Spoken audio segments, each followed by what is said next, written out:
I'm David Icke from England. I went through an extraordinary series of what you might call paranormal experiences, not that they were, 20 years ago in 1990 and 89, and basically the veil lifted. And I saw the world in a completely different way. And I started on a journey of research, which has led me over 20 years to a very obvious conclusion that this world is controlled by very, very few people behind the people we think are in power. And they have a very, very malevolent agenda for humanity as a whole, who to them are nothing more than cattle. It doesn't take many brain cells on active duty to realise that we are at a fork in the road. We can no longer stand there staring at the map thinking, which way do I go? Because we're facing, in the next few years, enormous challenges which we can cope with and will come through, and this control system's coming down, but it ain't coming down tomorrow. When I started talking about this information 20 years ago, you could hardly get anyone to look at it. And in terms of public events, I couldn't fill a phone booth. But over the last 20 years, there's been demonstrably, blatantly, obviously, a fantastic awakening, and it's getting faster and faster all the time. I first of all noticed a big change after 9/11. Although the vast majority of people bought the official line, there was something about it that started to get others to think and come off the fence. And when the weapons of mass destruction were not found in Iraq, it was almost like a confirmation. You know, people talk about, well, you must never believe what the government says, you must never believe what the media says, but so many people just go ahead and do that. And the lack of weapons of mass destruction in Iraq were like somebody reminding you, see, look, governments lie. And after 2003 and all that, this awakening, this questioning of the world, this questioning of authority got more and more blatant. And as the police state and the Orwellian state is breaking the surface ever more obviously, it's getting more and more people to see the world in a way that they wouldn't have done before. And it's getting faster and faster, and it's a great time to be doing what we're doing, putting this information out, and it's very, very encouraging. The whole conspiracy is founded on keeping humanity in a very, very low level of perception about self, perception about the world. This is why we have the dumbing down of education. This is why we have the controlled so-called information that comes through the media. The idea is to keep people in ignorance of anything that would be a problem to the control system. So we're kept in ignorance about the nature of reality itself, the nature of life itself, who we are, where we are, what we're doing here. We're kept in ignorance of the true forces that are manipulating behind the people we see in the public arena, like we had 8 years of Bush, who was blatantly just a figurehead signing his name on the legislation, and he's been replaced by Obama, who is another blatant figurehead doing the same, controlled by the same force, ultimately, that controlled Bush. Now, all these connections have to be kept from people so that we behave and perceive the world and everything in the way that suits the control system. So any awakening, any opening of the mind to see things that people didn't see before is a real big problem for the conspiracy, for the manipulators. And what we're seeing now, as more and more people are awakening, is almost a panic-stricken attempt to put the lid on this, to dumb people down. And this is one reason why we're seeing the ever greater drugging of American children, not just American children, but in the wider world too, while we're seeing more and more of these chemical cocktails in food that destabilize the body's chemical balance, and more electromagnetic pollution to destabilize the the body's electromagnetic balance. All of these things fundamentally affect the way people see the world and their ability to think sharply, to think straight, and to see the peripheral vision which you need to see what's actually going on. They want us here.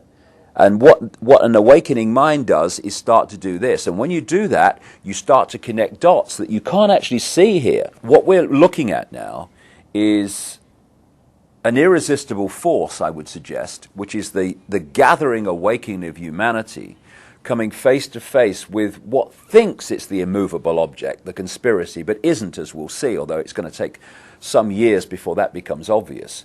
And so we're at this fork in the road where people have to choose. Are they going to go on being controlled sheep and robots of the control system, or are they going to wake up and take the road to freedom? That's the fork in the road, and that's the choice that people are facing now and will face ever more blatantly in the next few years.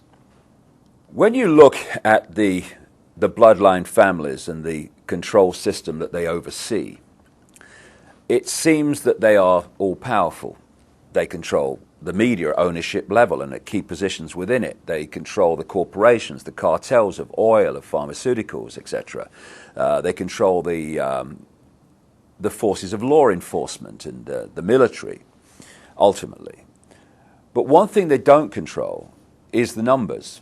This is what humanity has. It has vast numbers of people, enormous numbers of people compared with those at the core of the control system that actually know exactly what they're doing and what the agenda is. They are tiny in number compared with what is now supposed to be 7 billion people on the planet. So one of the agendas to bring this under greater control for them is to massively cull the population. They want to reduce the numbers.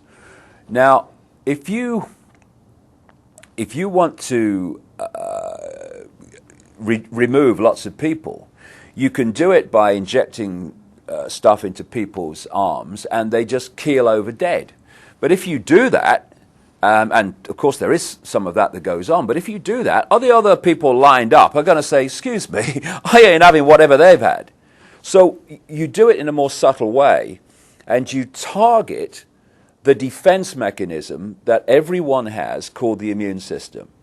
For instance, people don't die of AIDS. They die of AIDS-related disease, which are diseases that the immune system, before it becomes shot, would have defended the body from. So all the time now we're having the immune system targeted, not least among children and young people, by vaccinations, by food additives and drink additives, etc. And if we just think about this, I mean, it's so blatant. If people just take a deep breath and take a step back and look at it with a bit of peripheral vision, we have a situation now, not just in America, but in Britain and the wider world, where between birth and about 2 years of age, we're having children be given 25 and rising different vaccinations and combinations of them, poured in all this these chemical cocktails that destabilize the body, but more important than that, they have to be dealt with by a still developing immune system. So the immune system's still developing, it's still coming up to optimum efficiency, and suddenly this tidal wave of chemical concoctions is thrown at it and has to deal with it. As it's dealing with one, suddenly another one comes. 25 vaccinations over the first 2 years of life. It is, by any level of common sense, it's ludicrous, and it's meant to be ludicrous because it's targeting the immune systems of young children, which, because it's done at a developing time in the immune system, rewires it, destabilizes it, imbalances it for the rest of their lives. Those kids' immune system will never be as efficient as it would have been otherwise. My son, he's now 16, he's never had a vaccination. He's 6'5", incredibly healthy, never had a childhood disease. And his mates at school had childhood diseases. They had the whole blooming lot. And it has been planned for a very, very long time. You can pick up the confirmation of this in different points through history.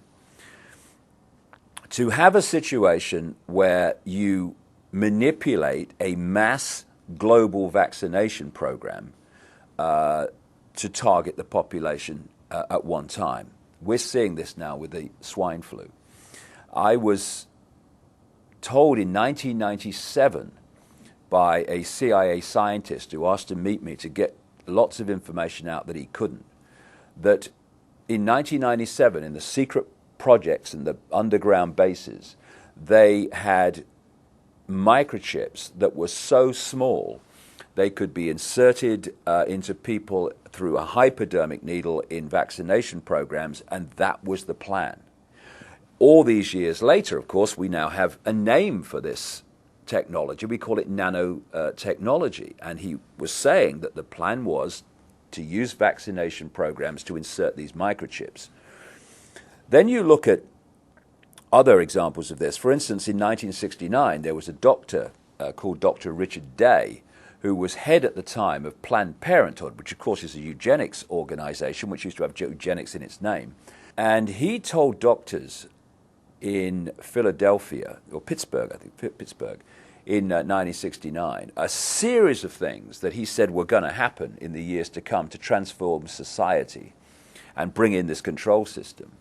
And when you look at what he said, compared with what's happening now, it's extraordinarily accurate.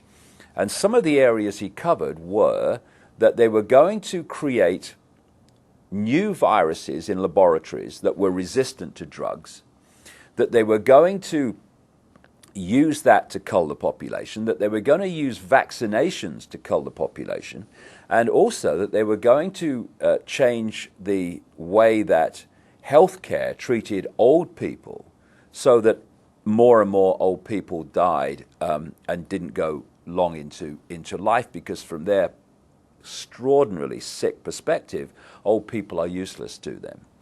And what we're looking at now very clearly is this attempt to play that card of mass global immunization with a excuse of this manufactured virus to get access to the bodies, the body computer systems, as I would say, of almost everyone on the planet. And they're not doing that because they want to protect people from anything. Crikey, the force that's saying be vaccinated is the force that created the virus which they're saying be vaccinated against. They're doing this to get access to the global population for very, very malevolent reasons. And what people need to realize is that these families do not come from the same perspective of life and respect that we do. They see humans like cattle, nothing more than cattle, and most humans see cattle. They therefore have no empathy with the consequences for the human population of their actions. So if people say, they'd never do that, mate, no, you'd never do that. They do it all the time. There are two classic techniques of mass mind manipulation and emotional manipulation. One of them I call problem, reaction, solution. The other one I call the totalitarian tiptoe. Problem, reaction, solution is devastating. It's been used for as long as you can chart back human history. And it goes like this. You want to change society or get people to accept something that in the normal course of events they wouldn't accept. So you don't say openly, this is what we're going to do and this is why we're going to do it. You play this technique, PRS, problem, reaction, solution. Stage one, you create a problem. It could be a manufactured virus in a laboratory. It could be an economic collapse. It could be a war. It could be a terrorist attack like 9/11. You then, through a pathetic, unquestioning media, which at ownership level and lower levels too you control, you get through the media, you tell the people the version of that problem that you want them to believe, i.e. swine flu broke out on a pig farm in Mexico. Yeah, flying pig farm. Thank you very much. That 9/11 was orchestrated by a guy with a beard in a cave in Afghanistan and all that stuff. You want a reaction at stage 2 from the public of outrage, of classically fear, and you want them to either say to the authorities, do something, or you want them to accept what the authorities suggest must be done. So you can go to stage 3, which is to offer the solutions to the problems you have covertly created. And with the swine flu, and whenever I say swine flu, I mean swine flu in quote marks, because it's not swine flu, it's a combination of flus created in a laboratory. The swine flu scam is classic problem reaction solution. You create the virus, you put it out there, you say, oh, there's a problem, we must have a solution, which is the vaccine. And of course, you then find that the patents for the vaccine were applied for before the virus was put out, and people started to get the consequences of it.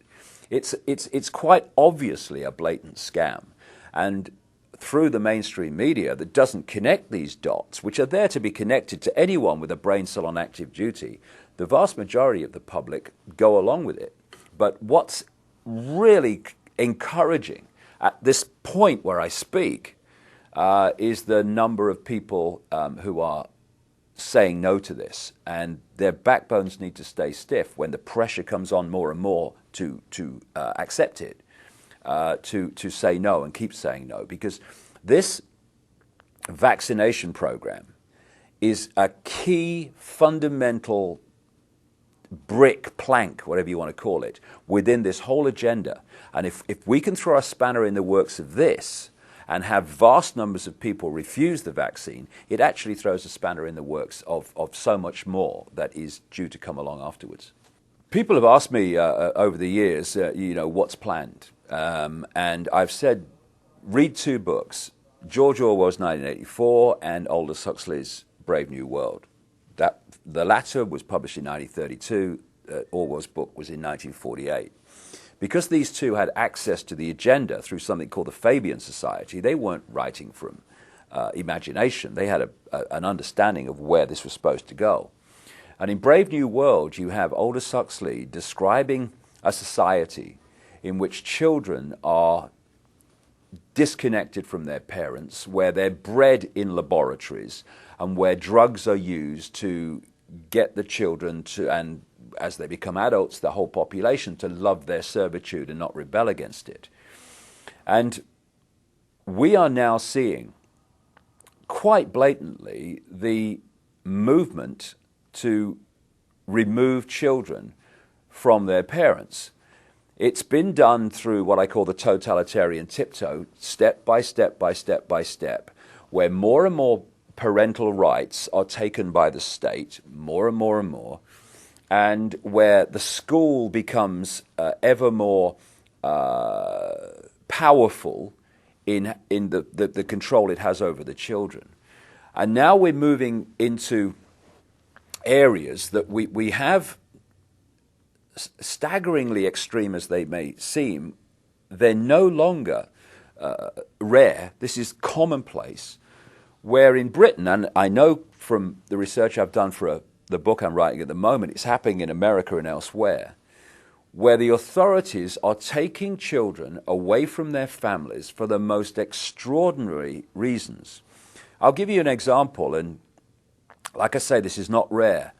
We had a case in Britain recently where these parents spent £38,000 on fertility treatment to have a child. When the child was born, soon after the child came home from the hospital, a social worker came round, and the mother just joked that giving birth had ruined her figure. On the basis of that, the child was taken away. And we're seeing extraordinary examples of the so-called justification for taking children and the state taking control of them. And what then happens, and happens in this case, is the social services say to them, okay, we're taking your child away, we're going to give it to foster parents of our choice. Now you have a choice. You can either accept this, in which case you might see your children on, access time here and there, or you can challenge this decision, in which case you'll never see your children again.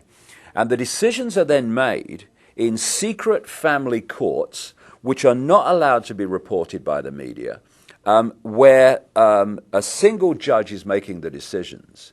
And, you know, if you describe this society to people a few years ago, you'd say, you've got to be talking about China, mate, ain't you? No, this is America. This is Britain. This is Europe. This is the so-called civilized world that it's happening in. And it's not the end of it. It's just the latest step in the tiptoe towards total state control of children. And that's what they want. And we either put a line in the sand now or regret it not too far in the future. What's being targeted is anything that holds people together. So the family unit is something that keeps people together. I'm not religious. I'm not into religion at all. But also religious structures are being targeted because they hold people together. What they want to do is break down all units that are in any way keeping people in some kind of organization, in some kind of mutual support system, because they want the state to be the total arbiter and dictator of human life, and therefore any structure that is a problem to that, they want to bring down. You see, if you have a family unit, then within that unit, there can be diversity of the way children and the family see the world. This family unit, if they're together, there can be diversity in the way they see the world. And all these different diverse units of family create exactly that, diversity. What any dictatorship wants, no matter what it is uniformity. It doesn't want diversity of view, diversity of the way people see the world and see each other and all the rest of it. They want uniformity. You look at Soviet Union. What was it? It was a centralized dictatorship that took away all diversity. You look at any fascist dictatorship, centralized control, take away diversity. So any unit of mutual support, or whatever you want to call it, that offers the opportunity for diversity of debate, diversity of view, they want rid of, because they want the central point in the tyranny to dictate the version of life and self that everybody has. You know, it's always the case that tyrannies want uniformity. Look around the world. All diversity is being removed. And even the built environment, you go around the world now, you will go into these cities in previously diverse cultures, and if you didn't know, you could look out the hotel window and you wouldn't be able to tell where you are. This is the reason. Tyrannies want uniformity, and diversity, therefore, is under target and being targeted wherever you look. Eugenics has been with us for a very, very long time. At first, it was open. Of course, you had eugenics courts in America, etc., that were dictating that certain children or families, certain, according to the authorities, IQs, etc., disablement, they were to be stopped from having children. And then, of course, Britain, as usual, was massively involved in this. And the Rockefeller families, the Harrimans, the Rothschilds, all these people were involved in this. And then along came Adolf Hitler and the Nazis, which gave a very bad name to the term eugenics. So what did they do after that? They just changed the names from eugenics and hid behind front names like Planned Parenthood, etc. And they've gone on running this eugenics program ever since. And, you know, some very, very famous people through the years, including people involved in the Fabian Society, including Julian Huxley, who was the head of the British Eugenics Society, who's the brother of Aldous Huxley, who wrote Brave New World, very accurate book because he knew what the agenda was. And behind the facade of these families and these frontmen, they want to cull the population. Not only that, they want to manipulate the breeding of the population to remove what they perceive as the lower stock. And they did it before openly, tried to, and now they're doing it covertly. And their big kind of final card, if you like, is for a massive cull of the population, which will remove vast numbers of people on this planet. And that's where they're leading. And through their access to mass vaccination programs, they're hoping to bring that about. I've not come over to tell people what to believe. This world is drowning in people telling others what they should think, what they should believe, what they should and shouldn't do. What I'm presenting today is information. I realized a long time ago that this family bloodline interbreeding control system of these elite families was not just a human thing. It went beyond that into entities that are anything but human. And it was only with the passage of the years and more research when I started to realize the nature of this reality that we're experiencing that made sense in how this structure is playing out. What the system has done is to keep from us the nature of the reality we're experiencing and the nature of who we are in life itself. And in doing so, it has kept us completely in the dark about what's actually happening around us. The knowledge that's passed across the top levels of the secret society network through these bloodline families, the most important part of that knowledge is the knowledge of reality itself. For instance, we think as we look around here that we're seeing everything that exists within this room. But in fact, we're only seeing a frequency range, a very tiny one, called visible light. Anything outside of that, we can't decode, therefore we can't see. But just like radio stations share the same space without interfering with each other, so other worlds, other dimensions, other realms of reality, if you like, share the same space without interfering with each other.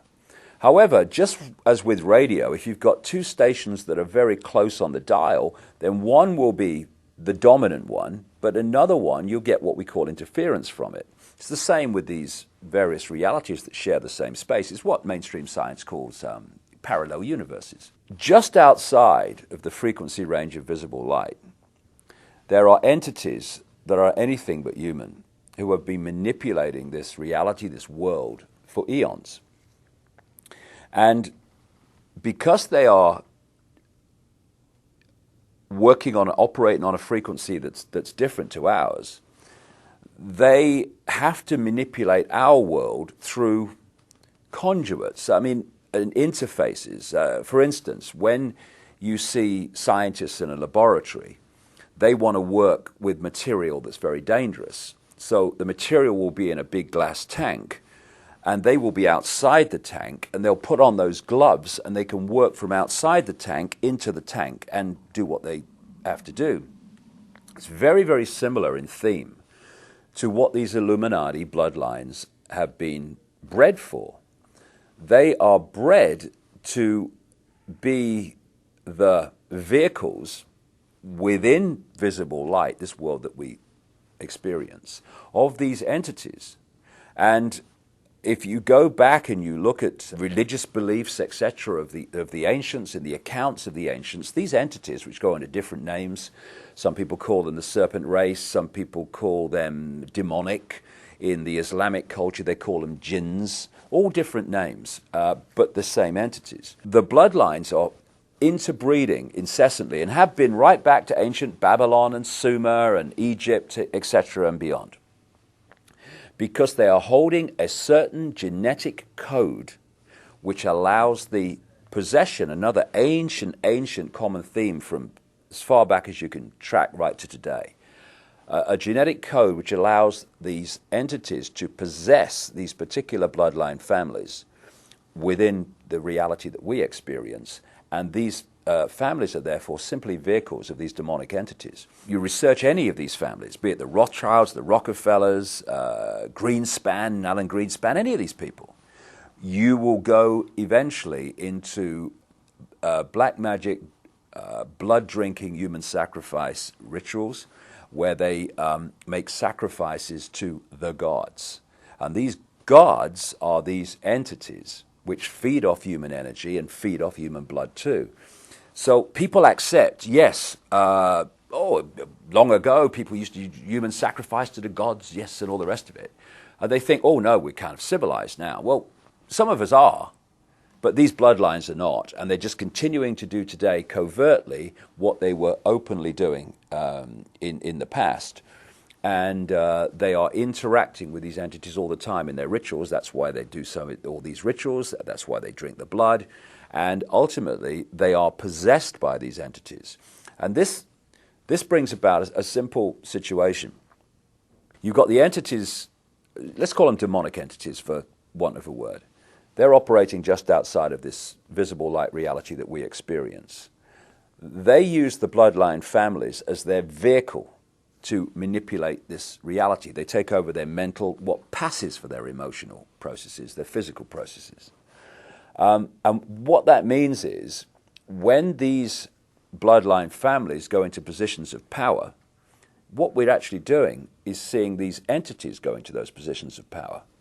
And so the secret society network is there to manipulate these bloodline families and their agents into the positions that dictate society and the direction it goes and all the rest of it. And because we can only decode their visible light level, we see the human level. We see people under different names called Rockefeller and Rothschild and Bush and Obama and all the rest of it. But if we could see beyond visible light just a little bit, and some people can, you would see overshadowing these people anything but a human entity. And it's these entities that have passed through what we call history, and they have been the cement, the guiding force that has brought this conspiracy through to the present day. Because people have asked me in the past, quite rightly, I understand it, why would someone give their life to this conspiracy, this global takeover, in 1500 or 1650 or 1820, when they knew they were never going to be around to actually see it happen, which is what they're trying to do now, playing the cards they're playing now? The answer to that is they were just vehicles. These entities are the common force passing through history, which has led this conspiracy to where it is today. And the idea is to so tie up the world that they make everywhere in the world dependent on everywhere else in the world, which means that no one has control over their own destiny. It's all in the hands of other people and situations that they have no control over. That's the idea. People talk about the prison planet. The prison planet is the human mind in prison. That's what it is. But if you keep going, because you want to know the origin of this, then you go out of this reality called visible light. You go out of this into other levels of reality. If you go to a stage hypnotist show, what do you see? You see stooges on the stage, and then you see the hypnotist, and he goes along and he uses his techniques to implant a belief in reality into the stooges. He might tell them there's an elephant in the audience. He might tell them that the woman next to the person is naked. And when you start to understand how we create reality and decode reality, you can see how simple this is. The brain is decoding reality like a computer decodes information and puts it on the screen. However, if you program the computer to read the information in a certain way, then it will. And in the same way, if you can program the human brain to read information in a certain way, then it will. Example, in a hypnotist stage show, I've seen people being given a potato and being implanted with the belief that it's an apple. Now, when they eat that, normally they would reel back a raw potato, but they don't, because the electrical signals carrying the taste of that potato go to the brain and normally would be decoded as a potato. Because of the implanted belief it's an apple, it decodes that as an apple, and they actually taste an apple. I've seen people in a hypnotist stage show being told that when a certain code is given, they're going to smell something horrible. And he gives the code, and the line of them go, "Oh my God!" This is how it's possible. Now you take that onto the collective level, and you think that when we're watching television, our brainwaves go into the same brainwave state as they do in a hypnotic trance. And what that does is open the mind, open the psyche to programming from, and what do we call those things between the adverts? What do they call them?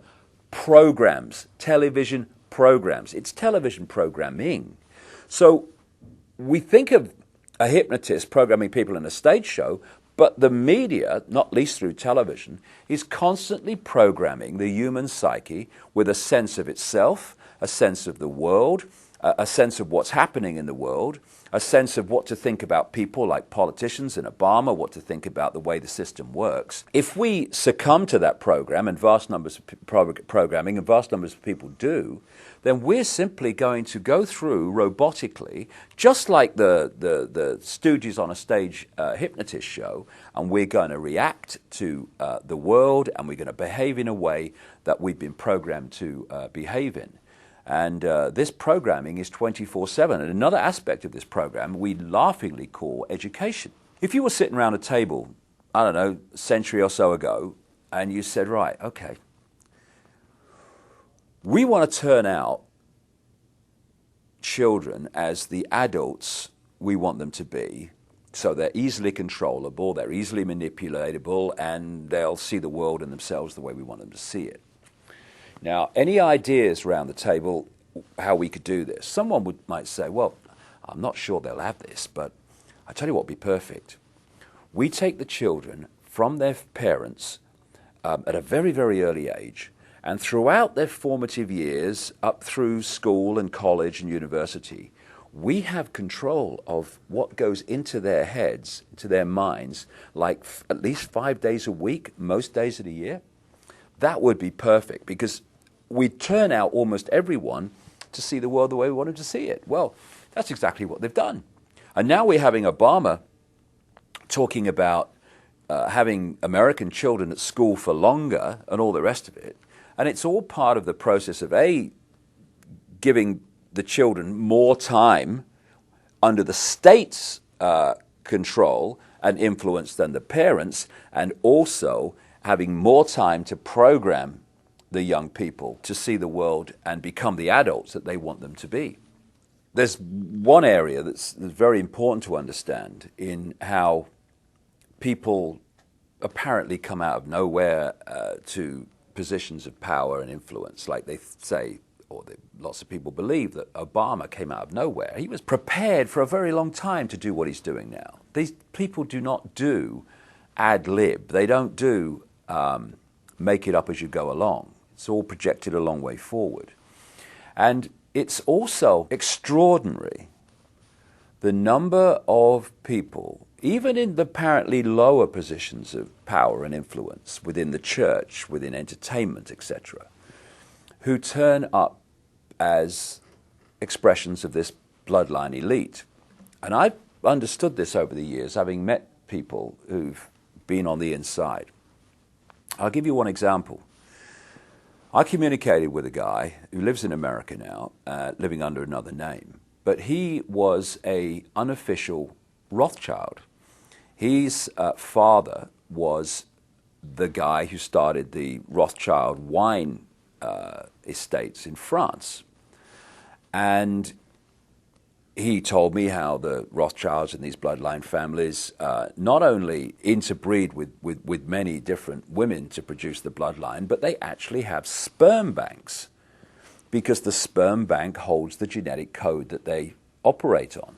And part of that genetic code is it's had deleted from it any feeling of empathy. Very, very important point. These people do not have the ability to empathize with the consequences for others of their actions. So 3,000 dead on 9/11, well, there's no emotional consequence at all, because that ability to empathize, which is a fail-safe mechanism of human behavior, has been deleted from the genetic structure purposely. But this man, who was an unofficial Rothschild, one of thousands and thousands, this guy was telling me, who were produced by the breeding programs and the artificial breeding programs, was designated a specific role, and that was to have a position within the Christian church, even though they were all practicing Satanists, and undermine it and dictate its direction from within. Because they produce these children, and they bring them up under different names, you will not have a situation where every president's a Rockefeller, where every prime minister is a Rothschild. You get the picture. Because they come through different names. They're called Clinton, they're called Bush, they're called Obama, etc. But forget the name, the genetic structure, the bloodline is the same.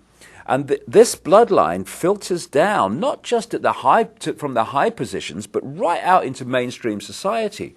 Why do some artists who have a certain amount of talent, some not very much, why do they get picked up by the corporations to become these big influencers of young people and other people through the entertainment and the music industry, and others with incredible talent never get off the ground? It's because they are chosen. The scale and fine detail in which these opinion formers right across society, from entertainment, media, through to politics, etc., are actually brought through from childhood to do those things is absolutely incredible. And when the lid really comes off this, and it's coming off, then people are going to look at the world they've been living in and see just... Even if people now think, yes, it's a controlled world, whoa, wait till you see the level of control. And they have their people all over the place in all these different institutions, religions, etc., to push society in the desired direction. When he left the body, everything from the beginning, my birth, my ancestors, my children, my wife, everything comes together simultaneously. I saw everything about me and about everyone who was around me. I saw everything they were thinking now, what they thought then, what was happening before, what was happening now. There is no time, there is no sequence of events, no such thing as limitation of distance, of period, of time, of place. I could be anywhere I wanted to be simultaneously. That is who we are. And that is what they want to keep from us, so that we will serve the control system, because they got no chance when we realize that's who we are. You know, people talk about the human mind as if it's like the arbiter of human awareness and perception. It isn't. This is why it's so important to get across, and for people to realize what the nature of this reality is that we're experiencing. This is quite provably, when you look at the science, it's obvious. We live in a virtual reality universe. It's like a three-dimensional holographic version of the internet. If you go on the internet in Australia or South Africa or South America or Los Angeles, you're all accessing the same collective reality through the computer. Well, we, in our prime state, are consciousness, not form, but awareness. And this awareness experiences this tiny frequency range we call this world, just a tiny frequency range called visible light, through a interface called body-mind. If I want to go on the internet, I can't just go on the internet. I have to have a conduit to go on the internet, a computer. And even then, I don't go on the internet. The computer does. I observe the internet through the computer. This is what consciousness, awareness, the real eternal self that these religious teachings talk about, etc., and non-religious teachings too, talk about. This eternal self, some people call it soul, whatever you want to call it. And if you hold that awareness to that higher level of self, you're in this world, if you like, physically and experiencing it, but your point of observation is outside of this manipulated reality. And through the lens of body-mind, you can see things that the body-mind in this world and of it cannot see. And the more the system, when you study it, from cradle to grave, be it education, media, all these things, they're all, even religion to a large extent, is designed to pull our focus of attention into body-mind. It's the same. A very good analogy is you're on the internet, and suddenly the computer takes control of what you think of the internet, where you go on the internet, and the decisions you make. And the more entrapped you are in mind-body perception, i.e. the five senses, and look at society, it's all about pulling us into the five senses. Look at this, listen to this, taste this, feel this, all trying to hold us in the five senses. The more entrapped you are, the longer it takes, the more powerful the transformation has to be for you to wake up, open your mind, and go to higher levels of your awareness. What has been happening, I've seen this all over the world, I've been to 50 countries, it's happening everywhere over the last 20 years, is more and more people are going through this process, they call it transformation, whatever, where they open their mind and they let their true self consciousness in. Now, consciousness is looking from this perspective, mind's looking from here, and that's why they want to keep us entrapped in mind-body perception, because we're looking here, we can see one dot, maybe two dots at a time. We can't connect the dots and see what's going on. Once you become conscious beyond body-mind, suddenly, I can see how it fits together now. I've come across people only recently who've gone from this to this in literally weeks. Why couldn't I see it before? They say it's so obvious because you were there before and now you're there. That's why it's obvious. And so this fork in the road where people are deciding, are they going to keep on the way we're going and end up in this fascist control system, or are they going to go this way and break out into true freedom? In many ways, fundamentally, not in many ways, this fork in the road is, are you going to stay in mind and think you are Fred Jones, born in Pittsburgh in 1942, that's who you are? Or are you going to open your mind to who you really are, which is consciousness, infinite, eternal consciousness, having an experience as that man born in 1942, whatever I said. And that's the difference. Once you realize that our name, our job, our experience is just that, an experience, and we are consciousness, that change of point of perception, point of observation of this world transforms everything. You go from this to this, and you can see what the control system doesn't want us to see, and that's why the control system is absolutely structured to hold us in that state. The power of human consciousness is demonstrable by the fact that despite all the things that are thrown at us, the cradle-to-grave programming, vast numbers and an exponential curve of numbers are now waking up from it. And it's this awakening that is going to bring this control system down. Not tomorrow, not next year, not the year after, not in 2012 like so many people kind of talk about. But I reckon about 2016, this awakening will have reached the point where the tipping point comes and this control system comes down, because the control system is absolutely founded completely in terms of its existence on humanity being there and not there. And so they may seem confident and arrogant, and it may seem like that, and it will seem that for a few years, but it's coming down, and it's coming down because humans are waking up. And this appears to be what's going on in the world, but actually it's just a stage show that manipulates human perception so that we accept things happening which increase all the time the control of this system over the mass of humanity.